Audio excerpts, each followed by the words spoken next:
We have a horrific story coming out of Afghanistan for you.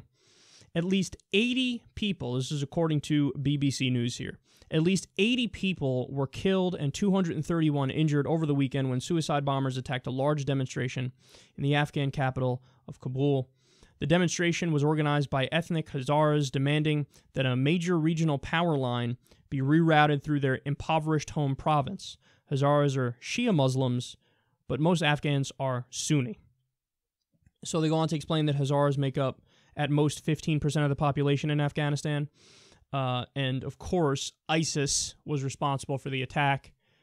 Now, this is new because ISIS rarely, they're minorly involved in Afghanistan, but not really. In the eastern part of Afghanistan, they were a little group. The Taliban, overall, Afghanistan is Taliban territory, and Pakistan is Taliban territory. And ISIS didn't really have a foothold in there because the Taliban actually is much larger than ISIS and much more powerful and much more established than ISIS. And to go onto their stomping grounds and start doing attacks, well, that kind of sparks a Taliban versus ISIS war.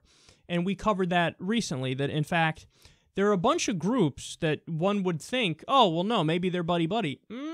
Bitch. So ISIS, of course, is not friendly with al-qaeda and vice versa because ISIS was a break-off group of al-qaeda. So they hate each other. They would fight each other. The Taliban and ISIS, they've had some sparse fighting. But again, there's so few ISIS in Afghanistan that it's not really a fight because the Taliban is so much more numerous there. So, but the Taliban hates ISIS. ISIS hates the Taliban. There's also minor theological differences in their belief system. Deobandi fundamentalism versus Salafi jihadism in the part of ISIS. And even Hamas, for example. Hamas has been trying to root out ISIS, and they've been fighting ISIS for a while, actually, to the point where when they thought a mosque was engaged in ISIS activity, they bulldozed the mosque. So a lot of groups who you would think like, oh, no, they're extremist Muslims. ISIS is so extreme, other extremist Muslims are like, fuck you. That's a scary thing to think about. But here we have a situation where ISIS says, we're going to attack this ethnic Hazaras and religious Shias, because obviously, the Shias, fucking infidels, you know what I'm saying? And that's the main point here, man, just like in so many of the other stories we've done about ISIS. In the case of ISIS, they're so incredibly extreme that it's not like a lot of simpletons try to paint it. Like it's all Muslims versus the West. Like, oh, that's the breakdown and that's the fight. Those are the dividing lines. No, it's ISIS versus all of us. So, and I'm not even just talking about ISIS versus the other extremist groups. Like, I'm not trying to imply like, oh, the Taliban is on our side. Of course not. Don't be ridiculous. They're also our enemy in their own respect, as is al-qaeda, clearly, as, all these different groups. So, but what it is ISIS has staked their position, and they say, if you're a moderate Sunni, so again, not the Taliban, not al-qaeda or anything like that, although they're against them too. But if you're a moderate Sunni, you're our enemy. We're going to kill you. If you're a Shia, you're our enemy. We're going to kill you.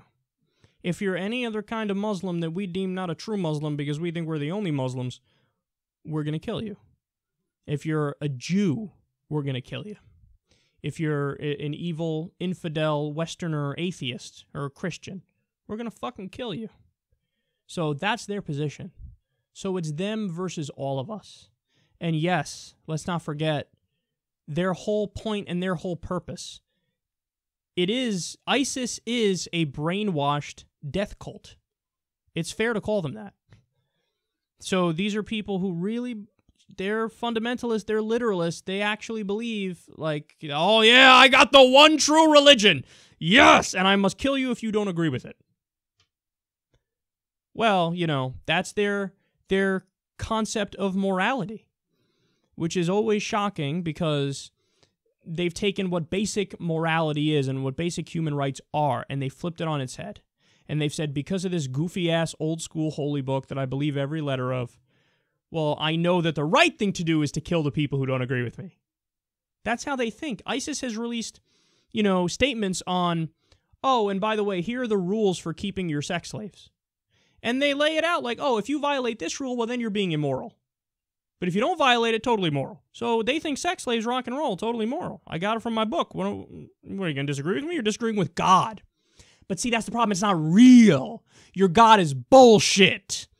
You are, again, you might as well be taking your marching orders from The Lion, the Witch, and the Wardrobe. You might as well take it from fucking Lord of the Rings. It's not real. You're basing your life on something that's not real. How stupid is that? How stupid are you? Very stupid and very barbaric and very savage to the point where everybody's their enemy. Other Muslims, Westerners, every other religious group or not, everybody. You're all my enemy. And that's why we're at a place now where it's just endless attacks. And in Afghanistan, at least 80 people, part of this oppressed minority group, both ethnically and religiously in the region. 80 people slaughtered. Fuck them. ISIS is cancer, man. That's what they are.